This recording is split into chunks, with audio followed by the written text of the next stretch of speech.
Mis amados hermanos, como lo he mencionado, hemos estado considerando en el Sermón del Monte esta última semana de Jesús en el templo y en Jerusalén. Es el tercer día que Jesús ha estado en Jerusalén y este ha sido de los días más intensos que ha enfrentado. Y cómo ha pasado tiempo enseñando precisamente en los patios del templo en medio de una multitud que se ha reunido durante la fiesta de la Pascua. Y ese día inició muy temprano enseñando. Y los líderes religiosos de la nación de Israel habían estado enviando emisarios con el objetivo de atrapar a Jesús en alguna palabra, pero todos ellos, como lo hemos visto, fracasaron en cada uno de sus intentos. Jesús, después de responder a sus trampas, ahora ha tomado la iniciativa y confronta directamente a los líderes religiosos en una serie de escenas que los dejan contra las cuerdas. Es interesante que en cada una de los intentos de los escribas, de los fariseos, de cada uno de los líderes religiosos, ellos han fallado. Pero Jesús, cada vez que los ha confrontado, ellos han quedado desarmados y no han podido decir nada. Y ya hemos visto, mis amados hermanos, cómo los fariseos, los saduceos y los escribas habían intentado sin éxito hacer caer a Jesús. Ahora, en este punto del relato, el día está a punto de terminar.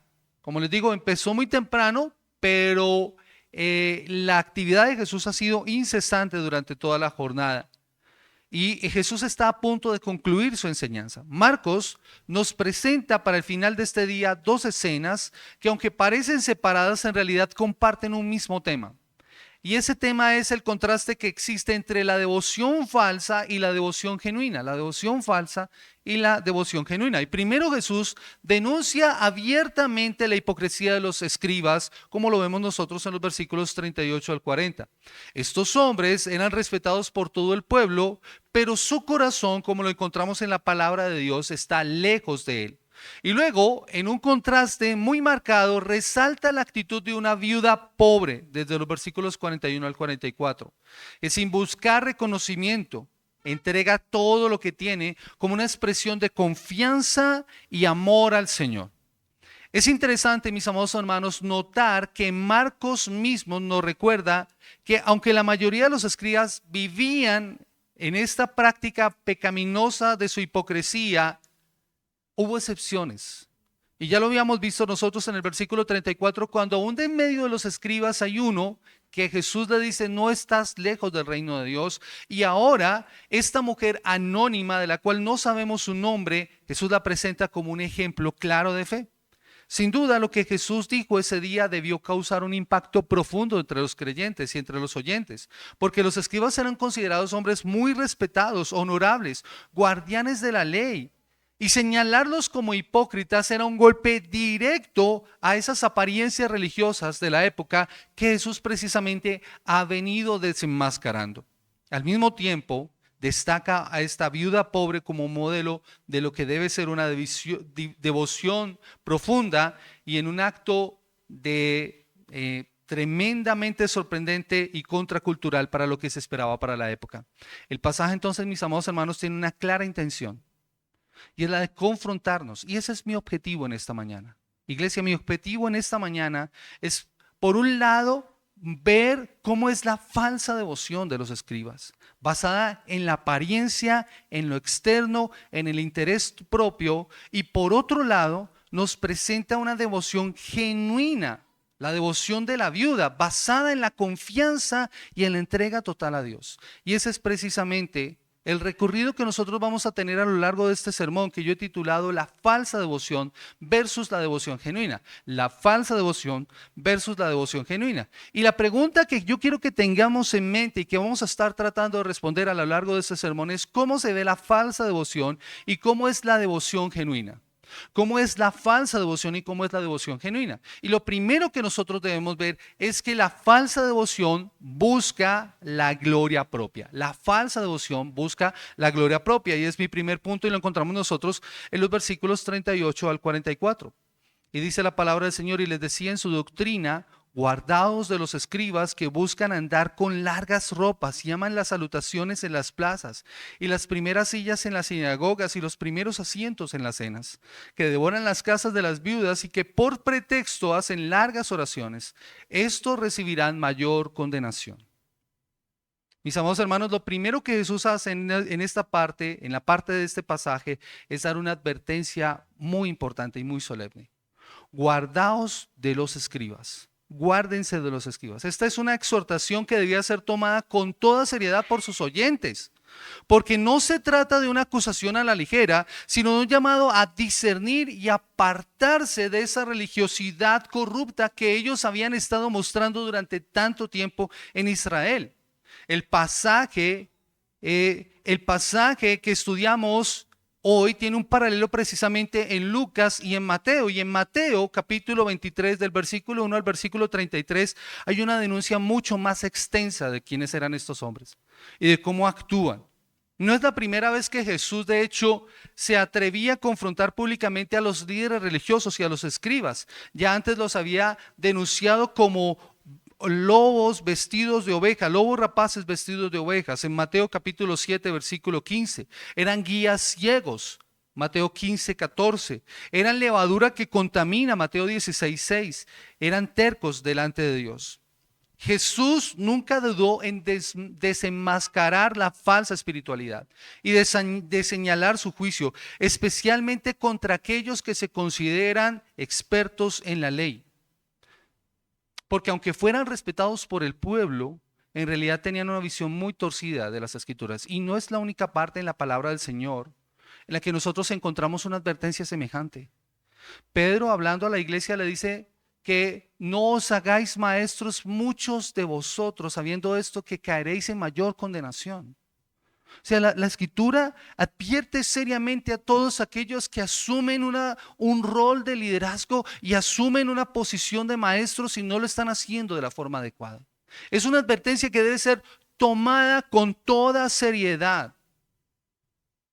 Y lo tremendo, mis amados hermanos, es que en esa época el pueblo los estimaba más por la posición que representaban que por lo que en verdad eran. Ellos eran los líderes, eran los doctores de la ley, los teólogos por excelencia. Tenían el título, pero su actitud estaba lejos de ser lo que el Señor les había mandado. De hecho, la tradición enseñaba que la ley había sido dada a Moisés, quien la pasó a Josué, y de Josué la pasó a los ancianos, y los ancianos a los profetas, y los profetas a los escribas. Así que los escribas sentían que tenían toda la razón de sentirse orgullosos por quienes eran. Así que ellos se veían a sí mismos como guardianes de la ley, los supuestos protectores del pueblo, los encargados de trazar líneas claras para la vida religiosa y espiritual de la nación de Israel. Ellos en teoría tenían que instruir al pueblo y velar porque el pueblo cumpliera la Torá, todo lo que tiene que ver con el Antiguo Testamento, señalando la bendición, pero también enseñando el castigo por la desobediencia, perdón. Pero Jesús nos muestra que ellos habían fallado en su tarea y por eso sobre ellos caía una condenación tan severa, un juicio tan severo. Jesús denuncia precisamente su hipocresía. Y la palabra para hipócrita es una palabra que se usa para describir a un actor en el teatro griego. El actor se ponía una máscara para representar un papel. De igual manera, los escribas aparentaban ser lo que no eran, tenían una máscara de espiritualidad. Por eso la Nueva Traducción Viviente traduce esta palabra como les gusta pavonearse. Imagínense un pavo real que despliega todas sus plumas. ¿Han visto esos pavos reales? Cómo despliegan sus plumas y se ven tan hermosos. Mis amados hermanos, así son estos hombres. Así eran estos hombres, se pavoneaban delante de los hombres. Y en efecto, su devoción era solamente una demostración, una exhibición externa. Por eso Jesús señala cómo era su manera de actuar. Primero, mostrando su vestimenta, su vestir. Ropas largas, costosas, adornadas, propias de personas importantes. El problema no es la ropa en sí misma, sino la intención con las que estaban usando esas ropas. En Números capítulo 15 dice la palabra del Señor que Dios mismo había mandado al pueblo de Israel a poner flecos en los bordes de los vestidos como un recordatorio de los mandamientos. un símbolo para recordar que deberían ser santos delante de Dios. Tal vez si usted ha visto la serie de Chosen, ha visto cómo ellos tienen en sus vestidos como unas especies de lanitas que salen de los bordes. Estos son los flecos de los cuales habla la palabra del Señor. Pero el problema, mis amados hermanos, es que los escribas habían transformado este símbolo en alarde. Porque lo que hacían era alargar los flecos, que fueran más largos, que fueran más visibles. Ensanchaban las filacterías. Las filacterías eran unas telitas que se colgaban donde tenían porciones escritas de la palabra del Señor. Y no lo hacían para recordar la ley, sino para aparentar mayor santidad. Así, cuando la gente los viera, pensaban que eran más piadosos de lo que en realidad son. Y hoy pasa lo mismo, mis amados hermanos. Hoy pasa lo mismo cuando alguien usa algo externo para aparentar espiritualidad. Hoy, mis amados hermanos, la adoración en las iglesias aparenta ser espiritual, pero lo que vemos es puro emocionalismo sin fondo, vacío. Ellos, y en la actualidad nosotros vemos personas que usan títulos, imágenes, discursos, ministerios que parecen piadosos, pero que en el fondo son máscaras que esconden corazones vacíos, de las cuales el Señor también advierte. Pero no solamente esto es lo que está viendo Jesús de los escribas, sino que denuncia esa búsqueda de reconocimiento que tienen en lo público. A ellos les encantan las salutaciones en las plazas. La palabra salutación, para los que no la conocen, es la palabra para saludos, saludos cargados de atención. ¿Y cómo no saludarlos de esa manera si a través de su vestimenta se podían identificar claramente de las otras personas? De hecho, no saludar a una persona con este título era una ofensa. El Talmud, que es una especie de libro que explicaba, que colocaba leyes a la Torá para interpretarlas, decía que quien tuviera mayor conocimiento de la Torá debía ser saludado con respeto. Y ellos esperaban ser tratados como rabinos, padres, maestros. Ese era el título que se le debía dar. Entonces una persona vería a un escriba y le diría maestro, padre, rabino, un título de reconocimiento y de autoridad. Yo creo que esto inflaría el ego de estas personas. Títulos que representaban entonces esa autoridad espiritual. Y este deseo revela lo que había en su corazón. Cuando una persona busca el reconocimiento y busca el título, y que se le llame de acuerdo a su título, lo que busca es elevar su corazón, inflar su orgullo, su ego. Ellos están más interesados en el aplauso humano que en la aprobación divina. Aquí debemos también pensar esto. ¿No ocurre lo mismo hoy en día, mis amados hermanos? ¿No está ocurriendo lo mismo en muchos lugares? Y aún nosotros debemos tener cuidado de esto. Los títulos tienden a subirse a la cabeza. Alguien dice, darle poder a la persona y conoceréis cómo es esa persona. ¿Cómo actúa una persona cuando tiene poder? Allí se puede conocer realmente. Muchos buscan reconocimiento en la iglesia, en el ministerio, incluso en las redes sociales. Desean títulos, aplausos, influencia, más que la aprobación de Dios. Esa falsa devoción entonces se ve cuando el servicio se convierte en una plataforma para la gloria propia.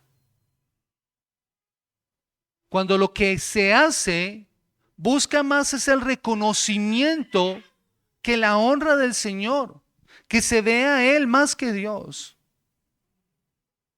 Pero Jesús no solamente ve eso, sino hay un tercer aspecto y está relacionado con los privilegios que ellos tienen. Dice la palabra del Señor que ellos deseaban las primeras sillas en las sinagogas y en los banquetes.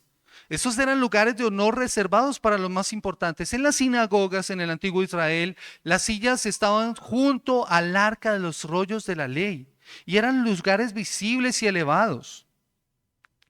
Y en los banquetes, en las fiestas, los asientos más cercanos al anfitrión eran exclusivos para los invitados más honorables. ¿Recuerdan incluso que Jesús le dijo a sus discípulos que no hicieran eso, no buscaran sentarse en las primeras sillas? Y debían evitar eso porque era preferible sentarse en las últimas sillas y que las personas después dijeran, no, ven tú, siéntate aquí. Que luego el anfitrión de la cena le dijera a la persona que se hubiera sentado en el lugar equivocado, tú no vas aquí, tienes que sentarte en la de allá.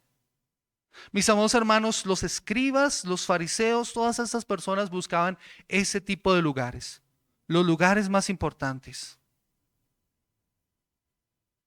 Era su privilegio. Así que mis amados hermanos, todo esto en ellos es un teatro constante de devoción, una máscara que se han puesto.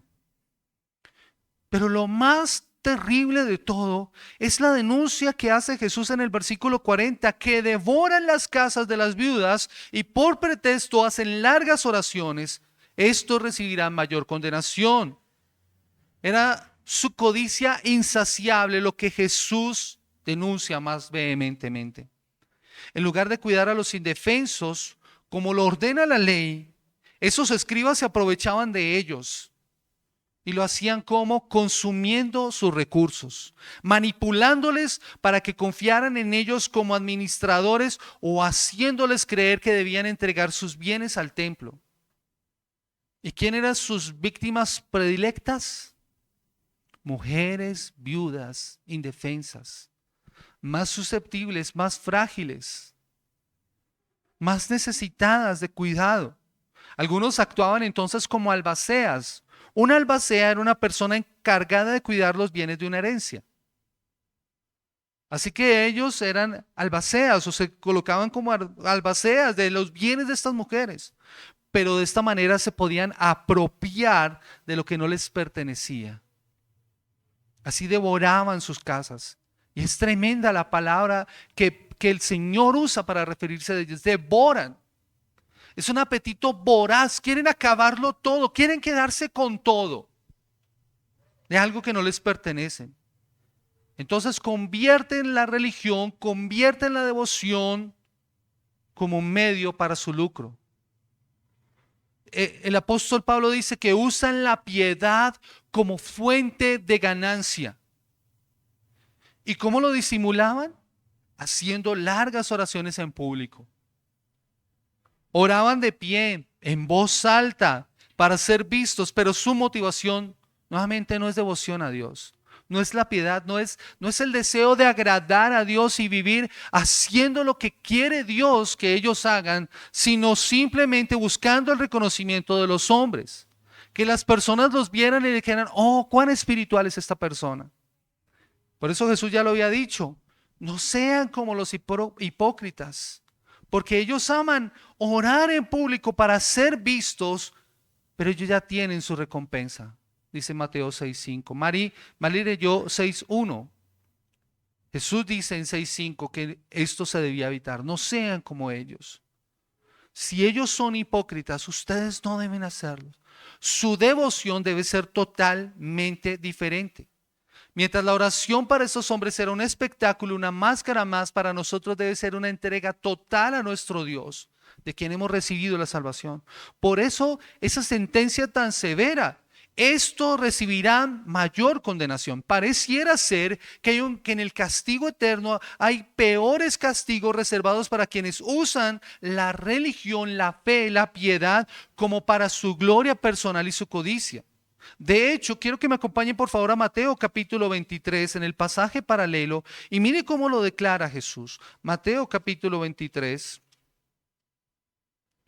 Mateo capítulo 23, y vamos a leer algunos versículos de esta porción. Mateo capítulo 23, versículo 13, dice, ay de vosotros, escribas y fariseos hipócritas, porque cerráis el reino de los cielos delante de los hombres, pues ni entráis vosotros, ni dejáis entrar a los que están dentro. Versículo 15 y versículo 16. Dice, ay de vosotros, escribas y fariseos hipócritas, porque recorréis mar y tierra para hacer un prosélito, y una vez hecho, lo hacéis 2 veces más hijos del infierno que vosotros. Ay de vosotros, guías ciegos, que decís, si alguno jura por el templo no es nada, pero si alguno jura por el oro del templo es deudor. versículo 23. Dice la palabra del Señor: ay de vosotros, escribas y fariseos hipócritas, porque desmáis la menta y el eneldo y el comino, y dejáis lo más importante de la ley, la justicia, la misericordia y la fe. Esto era necesario hacer sin dejar de hacer aquello. Versículo 27: hay de vosotros, escribas y fariseos hipócritas, porque sois semejantes a sepulcros blanqueados, que por fuera la verdad se muestran hermosos, mas por dentro están llenos de huesos muertos y de toda inmundicia. Versículo 29 y versículo 30: hay de vosotros, escribas y fariseos hipócritas, porque edificáis los sepulcros de los profetas y adornáis los monumentos de los justos, y decís: si hubiésemos vivido los días de nuestros padres, no hubiéramos sido sus cómplices en la sangre de los profetas. Mis amados hermanos, esta denuncia es fuertísima. Y él declara y resume su destino, versículo 33. Serpientes, generación de víboras, ¿cómo escaparéis de la condenación del infierno?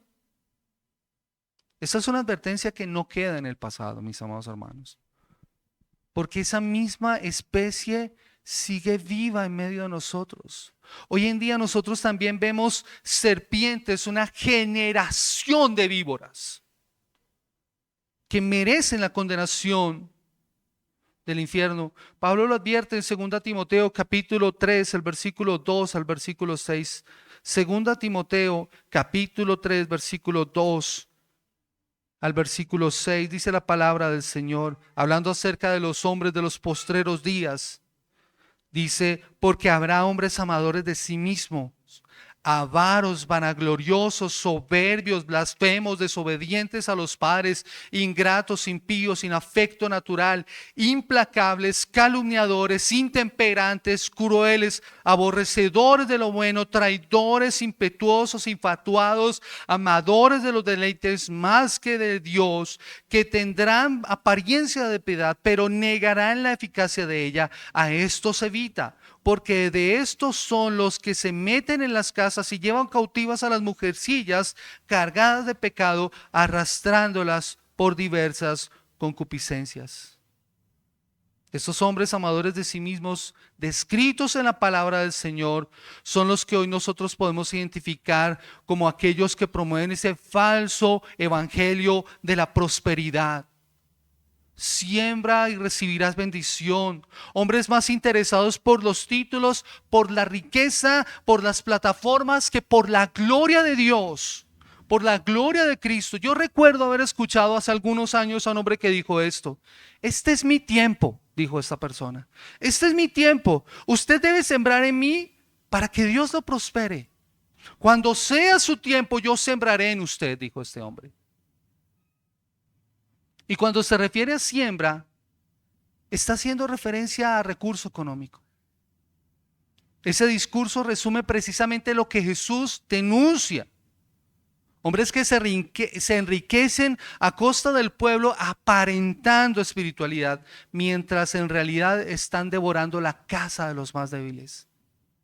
Yo recuerdo en la época en la que estaba haciendo mi tesis de grado, haber ido a un lugar en donde me dijeron: aquí hemos tenido que atender personas que llegan preocupadas porque no saben cómo van a pagar una hipoteca o un préstamo que hicieron para poder dar una siembra en el lugar al que asisten.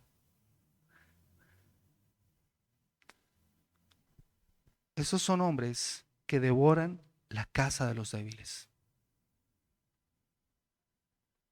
Y aquí entonces es donde hay una aplicación que nosotros no podemos evitar. La falsa devoción no ama a Dios con todo el corazón, sino que lo usa como un medio para alcanzar sus sueños. Y mis amados hermanos, lo más triste de todo esto no es que haya hombres que actúen de esta manera, porque la palabra del Señor nos lo ha advertido. Es que haya cristianos que crean y escuchen eso sin mirar lo que dice la palabra del Señor. Y que nosotros conozcamos a estas personas y no les mostremos a la luz de las Escrituras dónde está el error. mis amados hermanos, y que haya cristianos aún en medio de nosotros que usan a Dios como un medio para alcanzar sus sueños, sus metas y sus caprichos. Esa es la devoción que busca la gloria propia, no la de Dios. Es la devoción que se complace en títulos, en reconocimientos, en lugar de servir con humildad, como lo dice la palabra del Señor. Es la devoción que explota a los más vulnerables cuando nosotros somos llamados a cuidarlos y a defenderlos. Es también la devoción que se conforma con las apariencias externas, pero que, como señala la palabra del Señor, su corazón está lejos de Él. Jesús precisamente mira hacia el pasado y él cita al profeta Isaías para declarar la condición de esta nación precisamente. Este pueblo de labios me honra, pero su corazón está lejos de mí. En vano me honran, enseñando como doctrinas mandamientos de hombres. Así que, mis amados hermanos, debemos tener mucho cuidado con esta clase de devoción. No solo porque la vemos, la observamos, sino porque también nosotros podríamos estarla viviendo.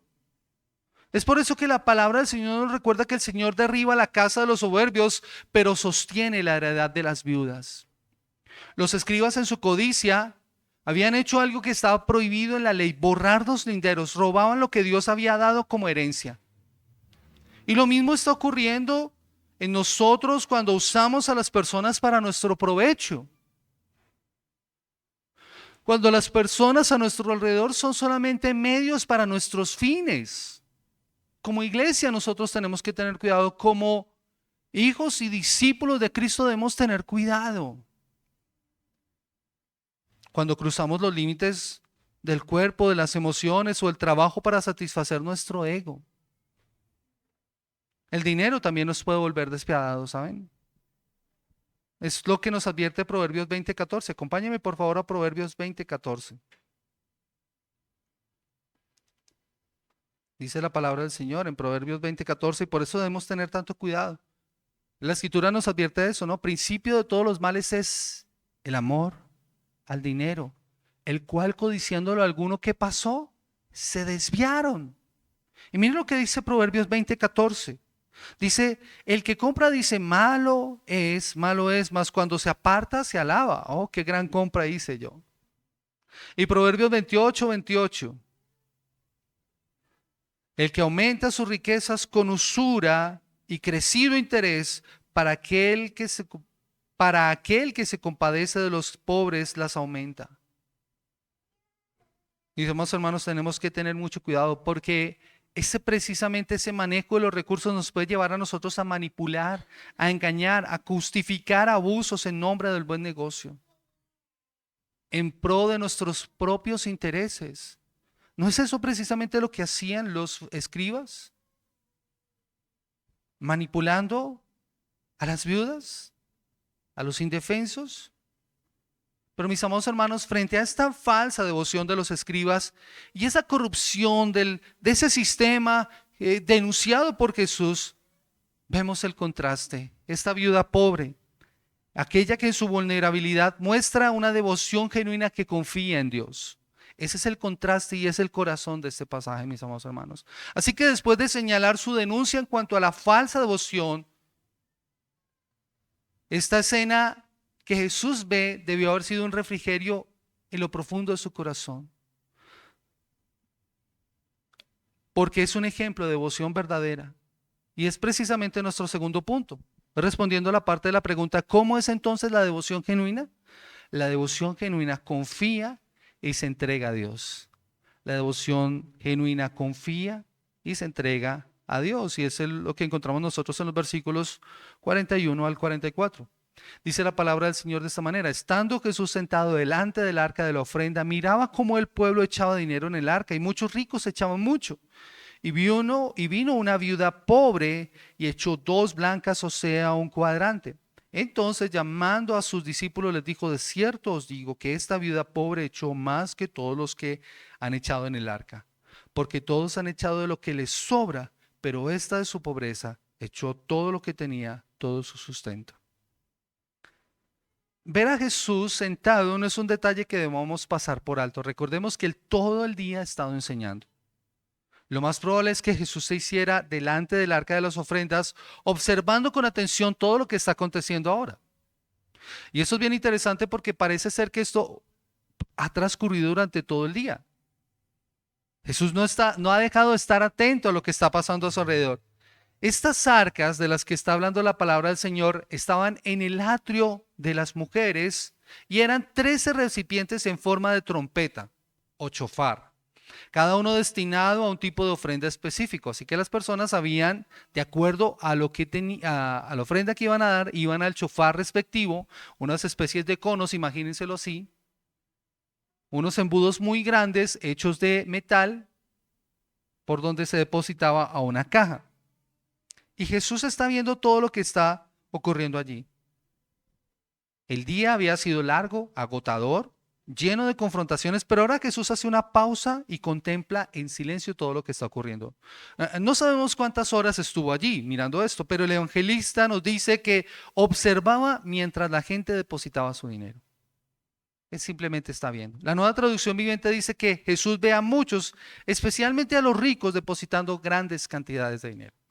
La palabra ricos aquí debe ser entendida no como millonarios, como solemos pensar a nosotros. Nosotros pensamos en una persona rica y pensamos en alguien con mucho recurso económico. Un Sarmiento Angulo.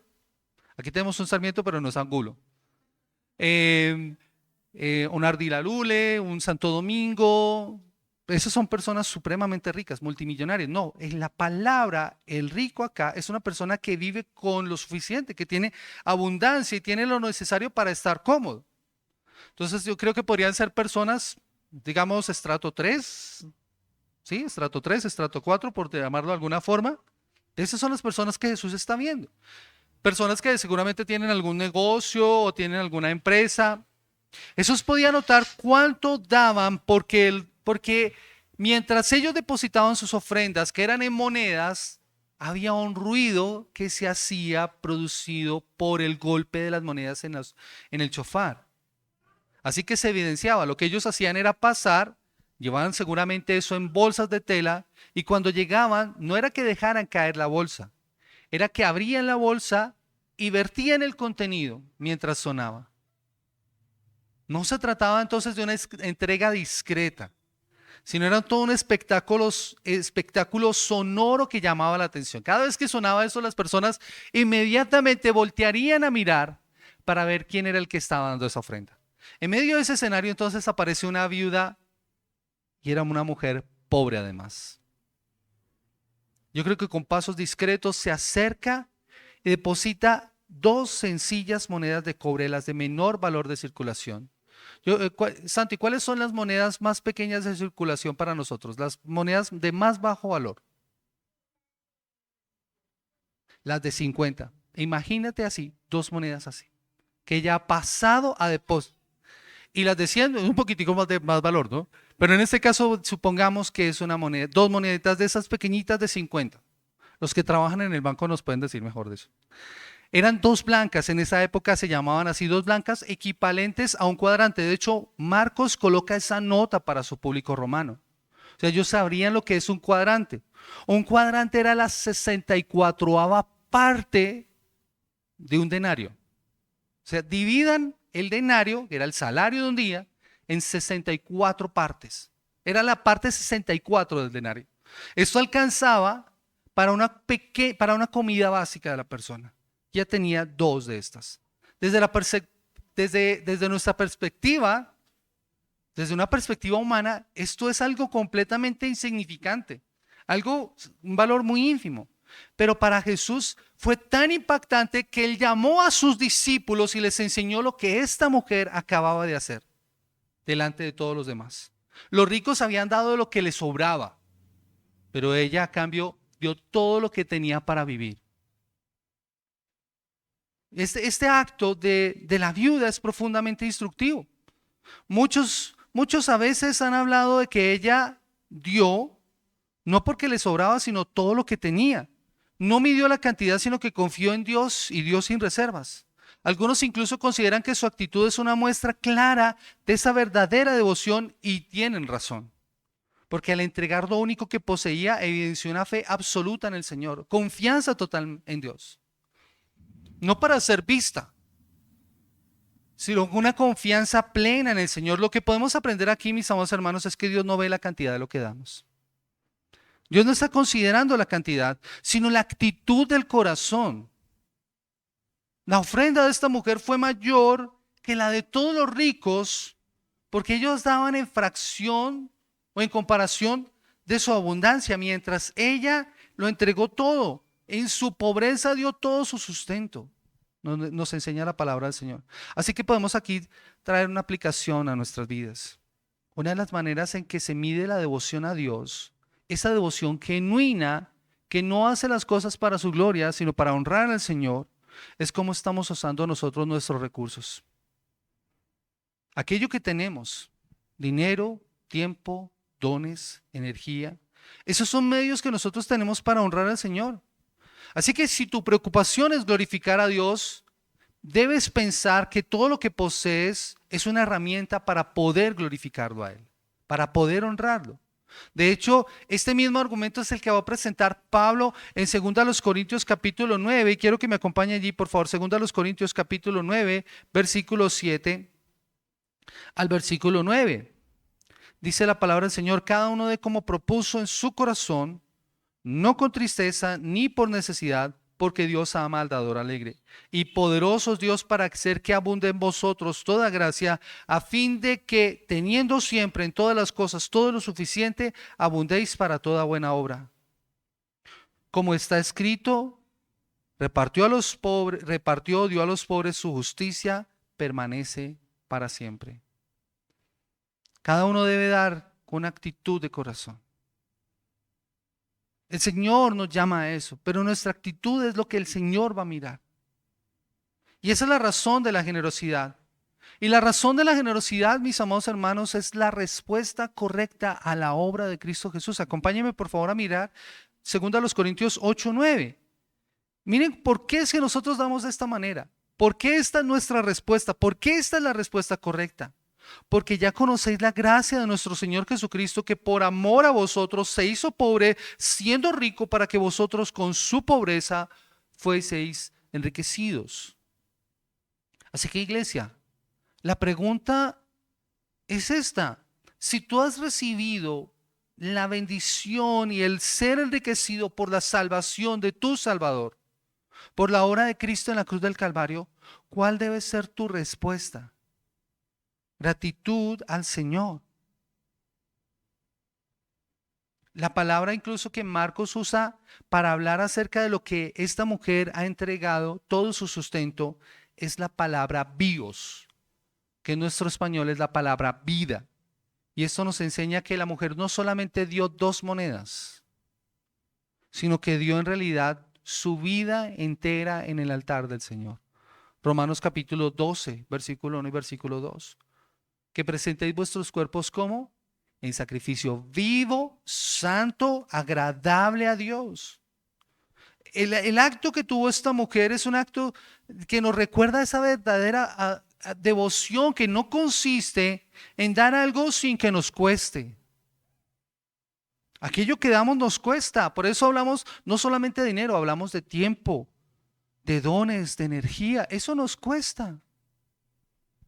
Pero lo damos en gratitud por la obra del Señor.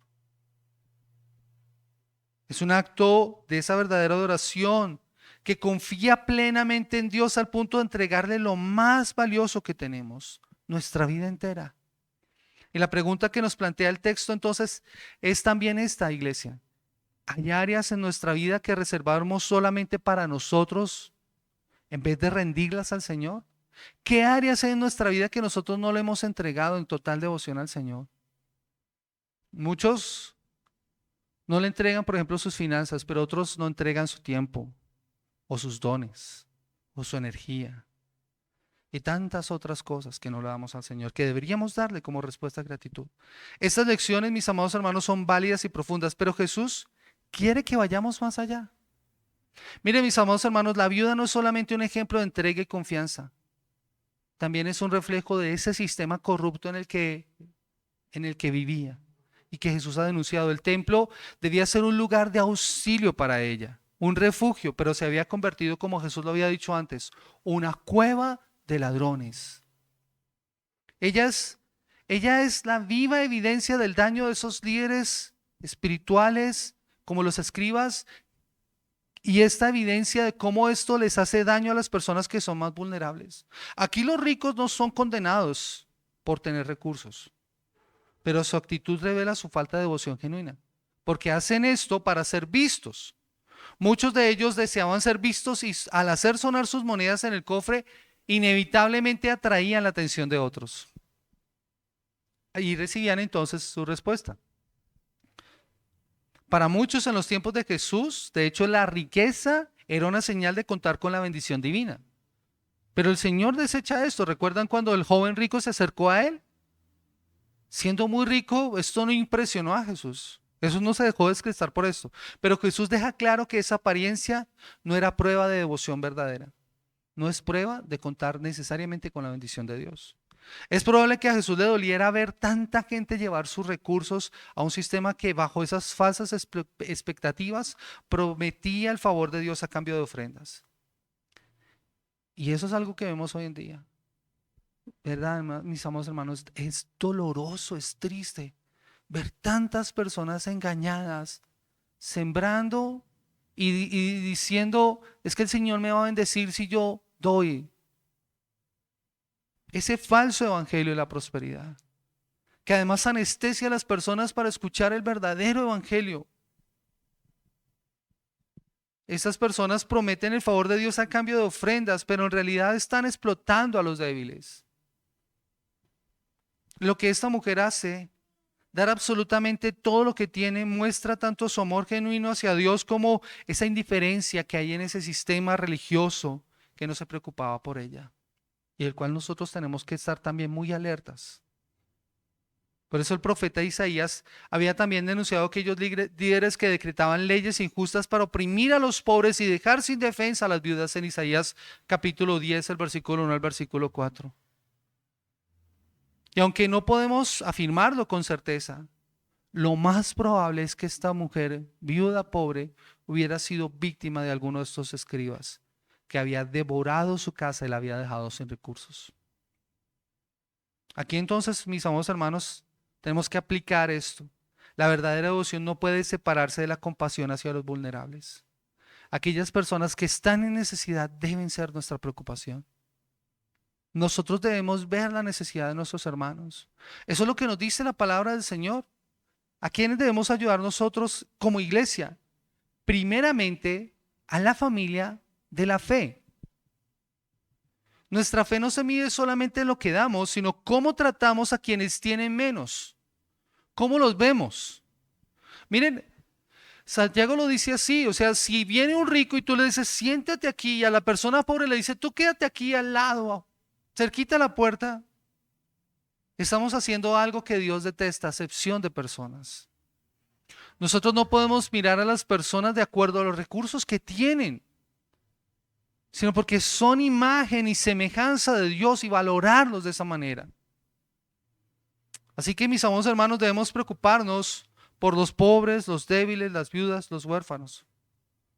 ¿O estamos más preocupados por mantener el sistema religioso que funciona como una fachada, pero que descuida eso que es esencial? Una iglesia puede estar llena de actividad, llena de ofrendas, pero si no cuida a los más necesitados, está repitiendo los mismos errores de aquel templo corrompido del cual Jesús está denunciando. Estas dos escenas, la denuncia de los escribas y la ofrenda de la vida, no están solamente para hacer un contraste entre sí, mis amados hermanos. Hay un contraste entre los escribas y la viuda, pero Marcos nos invita a ver el verdadero contraste, y el verdadero contraste está entre los escribas y Jesús. Porque mientras ellos están buscando títulos en su forma de vestir, falsa devoción, Jesús está demostrando su autoridad por medio de su enseñanza. Mientras los escribas ansiaban el reconocimiento público en las plazas y en los lugares de honor, Jesús busca únicamente la aprobación del Padre. Mientras los escribas deseaban ser servidos y exaltados, Jesús vino no para ser servido, sino para servir y para dar su vida en rescate por muchos. Así que este es un contraste Este contraste no es solamente una lección de historia, sino es un llamado personal que nos hace el Señor, porque la advertencia es clara. El mismo virus que contamina a los escribas podría estar infectando nuestros corazones. ¿Cuántas veces nos servimos nosotros para ser vistos o hacemos las cosas para ser vistos? Ayer hablábamos con los chicos de la música y realmente pensábamos en eso. ¿Por qué hacemos lo que hacemos? Esa es una pregunta que debería motivarnos a nosotros, que nosotros deberíamos hacernos constantemente. ¿Por qué hacemos lo que hacemos? ¿Cuál es la motivación en el fondo de nuestras acciones? ¿Cuántas veces servimos y esperamos ser vistos y que nos feliciten por lo que hacemos? Y que nos digan, qué bien lo hiciste. Es que si tú no lo hubieras hecho, o como tú lo hiciste, nadie lo hace. ¿Cuántas veces buscamos el reconocimiento en vez de una obediencia humilde delante del Señor? Por eso Jesús enseñó a sus discípulos y nos enseña a nosotros que la verdadera grandeza no está en la fama, en los títulos, en los primeros asientos, sino en hacerse siervo a todos. El que desee ser el primero, debe ser el último. Eso es una de esas paradojas del Evangelio que confrontan tremendamente, que chocan precisamente con nuestro orgullo, que nos humilla a nosotros. La devoción genuina se mide en el servicio humilde y en la renuncia al ego para amar a otros, en donde yo renuncio a mí mismo. El que quiera ser mi discípulo, dice Jesús, ¿qué debe hacer? Niéguese a sí mismo, tome su cruz cada día y sígame. Aquí entonces podemos hacer otra aplicación, iglesia. Hoy ocurre ese mismo riesgo con los escribas, porque vivimos en una cultura obsesionada con la imagen y el reconocimiento. Eso lo vemos a través de las redes sociales. Estamos obsesionados con la imagen, con el me gusta. Y tal vez no esperamos el like. Pero yo me pregunto a veces por qué colocamos lo que colocamos a veces en nuestras redes sociales. Nuevamente, es que eso se puede infiltrar tan fácilmente en medio nuestro. Queremos ser vistos como espirituales, como líderes ejemplares, pero si nuestra motivación no es la gloria de Dios, entonces nos parecemos más a los escribas que a Cristo. La devoción genuina no comienza o no busca la grandeza personal, sino imita el camino de la cruz, el camino del servicio y el amor sacrificial de nuestro Salvador. Pero hay un aspecto que es importante en este pasaje y es la misma actitud de la viuda, que esa hace eco con lo que hace Cristo. Porque ella entrega todo lo que tenía para vivir. Así que esta imagen de la mujer viuda pobre entregando sus dos únicas monedas en la ofrenda nos recuerda el Evangelio. Porque nos recuerda que Jesús mismo se entregó a sí mismo en rescate por nuestros pecados y no entregó una parte. Él lo entregó todo por amor a nosotros. Su sacrificio en la cruz fue total, sin reservas. Nos dio su vida cuando no teníamos nada que ofrecerle. La viuda entonces, sin saberlo, está haciendo un reflejo del Evangelio. Una devoción que sea por completo en amor y confianza. Por eso, ¿cuál debe ser nuestra respuesta? Nuestra respuesta debe ser gratitud. Ella contrasta precisamente con los ricos que daban de su abundancia sin sacrificio y con los escribas que en su codicia estaban dispuestos a no renunciar a nada. Jesús, en cambio, dejó la gloria, renunció a sus derechos y tomó la forma de un siervo para rescatarnos y reconciliarnos con Dios. Hay un riesgo también que debemos evitar, mis amados hermanos. Podríamos pensar que estás bien delante de Dios porque no eres como los escribas. Podrías decir, bueno, no soy como estos hombres tan despreciables, tan malos. Sin embargo, ese pensamiento también es un error. Jesús precisamente enseña una parábola para mostrarnos nuestra condición. ¿Cuántas veces nosotros nos hemos dicho, no, y es que yo no soy como ellos? Pero recuerdan que Jesús dijo en parábola que dos hombres subieron a orar. Uno era un fariseo y el otro era un publicano. Y el fariseo oraba consigo mismo. Dice, es que yo no soy como este publicano. Yo hago, yo hago, yo hago, yo hago, yo hago. Y dice la palabra del Señor que el publicano oraba lejos, en humildad. Sé propicio a mí que soy pecador. Fue su oración. Sé propicio a mí que soy pecador. Dice la palabra del Señor que cuando los dos salieron, uno solo salió justificado. Aquel que reconoció su condición, su pobreza espiritual. Esa es la verdadera devoción, mis amados hermanos. El reconocimiento de nuestra pobreza espiritual, de nuestra necesidad profunda del Señor. Y mis amados hermanos, nosotros ahora entonces no obedecemos ni damos para ganarnos, perdón, la aprobación a Dios. No obedecemos ni damos para ganarnos la aprobación de Dios. Ya hemos sido aceptados por Dios. Aquel que ha sido justificado, la respuesta será entonces gratitud. No obedecemos para obtener cosas de Dios, sino para obtener a Dios mismo y disfrutar de Él. Esa es la verdadera devoción que debemos buscar, disfrutar de nuestro Señor.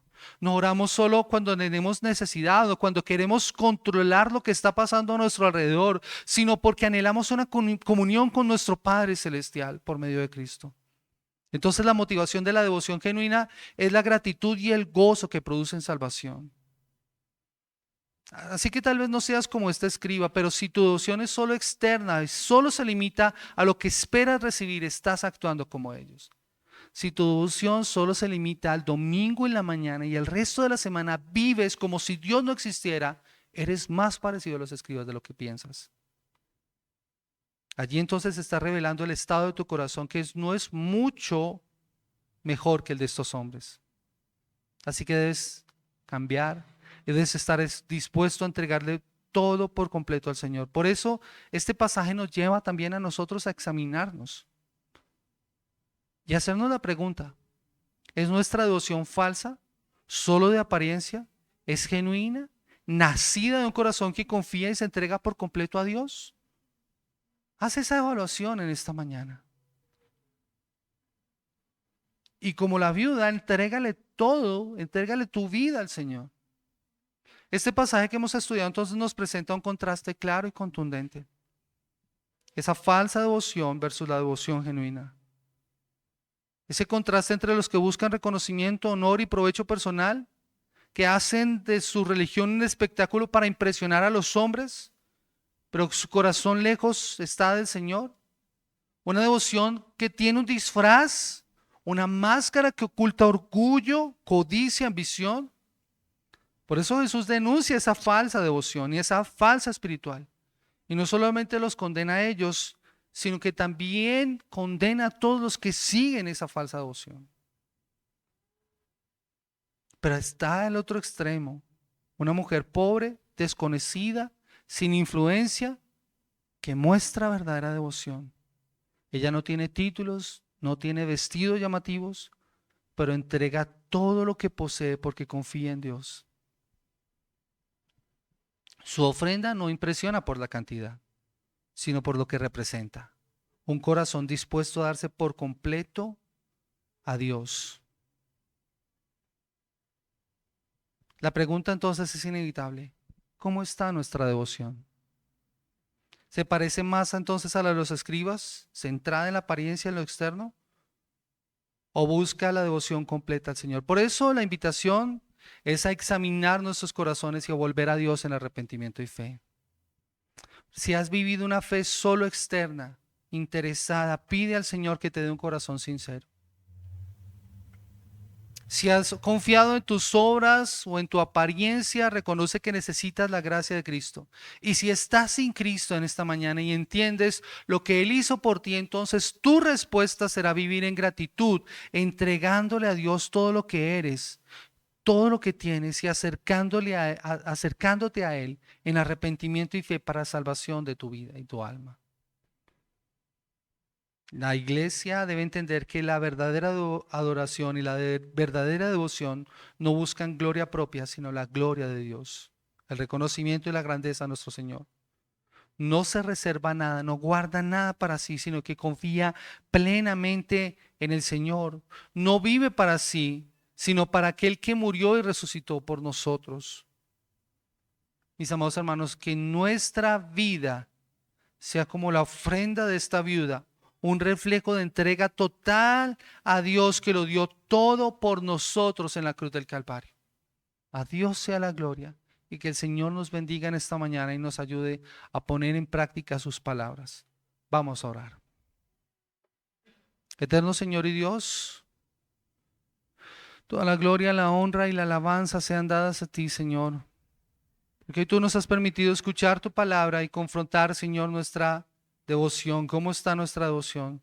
Si nuestra devoción es una devoción equivocada, externa, solamente afanada por alcanzar alguna meta de este mundo, Señor, y no el objetivo que eres tú mismo, te pedimos que nos ayudes y nos perdones.